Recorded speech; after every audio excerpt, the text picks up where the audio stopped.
আসসালামু আলাইকুম রহমতুল্লাহি বারকাতু।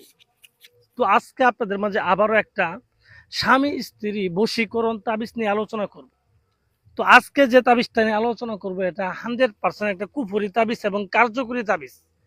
এই তাবিজটা এতটাই কার্যকরী যে এই তাবিজটা করার ফলে 72 ঘন্টার মধ্যে আপনার স্বামী যেই জায়গায় থাকুক, দেশে বিদেশে যেই জায়গায় থাকুক, সে আপনার জন্য পাগল হয়ে ছুটে আসবে আপনার কাছে এবং আপনার গুলাম হয়ে যাবে, আপনার দাস হয়ে যাবে। এটা মেয়ে অথবা ছেলে যে কারোর ক্ষেত্রেই করতে পারবেন, কিন্তু এটা করার পূর্বে আমি বলতেছি এটা 100% একটা কুফরি তাবিজ। তো যারা নিজের স্বামীকে বা নিজের প্রেমিককে বশ করার জন্য বা বিয়ে করার জন্য বিভিন্ন কবিরাজ তান্ত্রিকের পিছিয়ে ঘুরতে ঘুরতে জীবনটা শেষ করে ফেলালেন কিন্তু কাজের কোনো রেজাল্ট পারেন না, আমি ওই সব লোকদের বলবো আপনারা আর কবিরাজের পিছিয়ে না ঘোরাঘুরি করে আমার দেখানো তাবিজটা নিয়ে কাজ করেন, আপনি 100% কাজ হবে। এবং এই কাজের বিনিময়ে আমাকে একটা টাকা দিতে হবে না, কোনো কিছু দিতে হবে না, আপনি নিজে করবেন। নিজে করবেন, আমারে কেন টাকা দিবেন? আপনি নিজের কাজ নিজে করে নেন, তাহলেই শেষ। তো ভিউয়ার্স, অনেকে বলতে পারেন ভাই অনেক কবিরাজ তান্ত্রিকের টাকা দিচ্ছি কাজ হয় নাই, হ্যাঁ অনেক কিছু করছি, বীর্য দিয়ে কাজ করছি, মাসিক রক্ত দিয়ে কাজ করছি, অনেক কিছু বলতে পারেন। তো তাদের ক্ষেত্রে আমি বলবো শুনেন, এই কবিরাজের কাছে টাকা দিলেও হবে না, আর বীর্য আর মাসিক রক্ত বা বীর্য দিলেও হবে না। প্রত্যেকটা জিনিসের একটা সঠিক নিয়ম আছে, সঠিক কার্যক্রম আছে, সঠিক নিয়ম অনুযায়ী আপনার কাজ করতে হবে। এই যে বীর্যর কথা বললেন একজনের লোকে, যে বাবু ভাই বীর্য দিয়ে কাজ করছি কাজ হয়নি, তবে শুনেন, বীর্য দিয়ে করলে কাজ হবে না, পৃথিবীতে এমন কোনো কাজ নাই। সঠিক ভাবে বীর্যটা দিতে হবে। আপনার একটা তাবিজের মধ্যে অবিবাহিত মেয়ের মাসিকে রক্ত লাগবে, আপনি যদি বিবাহিত মেয়ের মাসিকে রক্ত দেন তাহলে এটা দিয়ে কোনো লাভ আছে? দেখা গেলো বিবাহিত মেয়ের মানে অবিবাহিত মেয়ের বীর্য লাগবে, আপনি বিবাহিত মেয়ের বীর্য দিয়ে দিলেন, তাহলে তার কাজ করবে না। তো তাই বলে আগে নিয়মটা বুঝতে হবে কোন তাবিজের কি নিয়ম, ওই নিয়ম অনুযায়ী তারপর আপনার কাজ করতে হবে।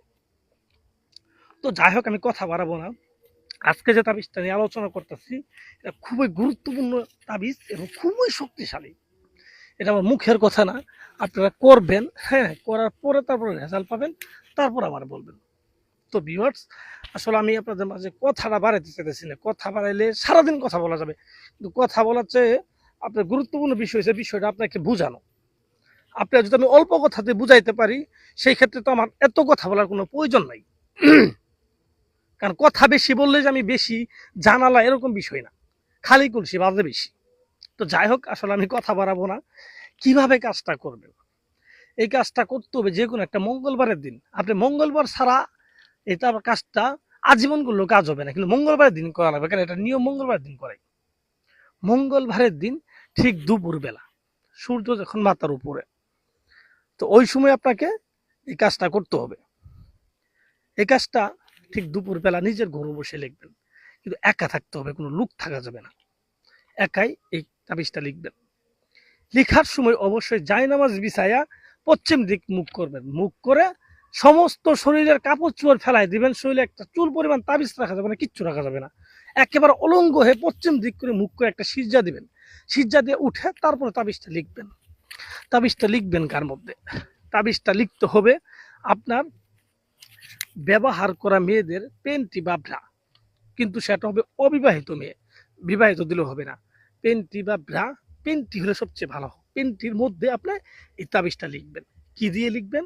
আপনি লিখবেন আপনার লাল মুরুকের রক্ত, মুরুক, লাল মুরুক, মানে লাল মুরুকের এক রঙের মুরুক লাগবে না, অন্যান্য কালার থাকলে হবে, কিন্তু লালটা একটু বেশি আছে, এরকম এরকম একটা মুরুকের রক্ত দিয়ে এই আপনি পেন্টি বা ব্রার উপর এই তাবিজটা লিখবেন। একটা তাবিজ লিখলে হবে, ঠিক আছে? লিখার পরে যাকে বশ করতে চান তার নাম, তার বাবার নাম লিখে দিবেন, আপনার নাম, আপনার মায়ের নাম লিখে দিবেন। নামগুলো খুব গুরুত্বপূর্ণ বিষয়, কারণ নামের উপরে করতেছেন, সঠিকভাবে নামগুলো লিখবেন এবং নামগুলো আরবিতে লিখবেন।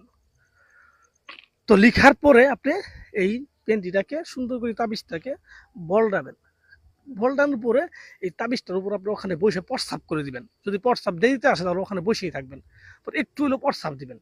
দেওয়ার পরে এই তাবিজটাকে আপনি যে কোনো একটা নাপাক জায়গা, যেমন প্রস্রাবখানা, বাথরুম, হ্যাঁ ময়লা জায়গা, এরকম একটা জায়গায় ফেলে দিয়ে আসবেন। ফেলে দিয়ে আসবেন, দেখবেন আমরা 24 ঘন্টার মধ্যে এমন একটা জিনে এই তাবিজটার মধ্যে এমন অবস্থা করব, এই তাবিজটা আগুন লেগে পুড়ে যাবে, আপনি নিজে যেয়ে পরের দিন দেখতে পারবেন। যখন দেখবেন আগুন লেগে পুড়ে গেছে, আপনি কবেন যে কাজ ওকে। এই ছেলে মৃত্যুর আগ পর্যন্ত কুত্তার মতো পাগল থাকবো আপনার ভাবে, কুত্তার মতো, যে আমার মুখের কথা না তাবিজের কথা। দেখেন মানে এমন ভাবে তাবিজটা পূর্ব ছাই হয়ে যাবো, আপনি তখনই বুঝবেন যে কি হয়েছে, মাথা নষ্ট হয়ে যাবো আপনার। কবিরাজি সম্পর্কে মানে ধারণায় পরিবর্তন হয়ে যাবে।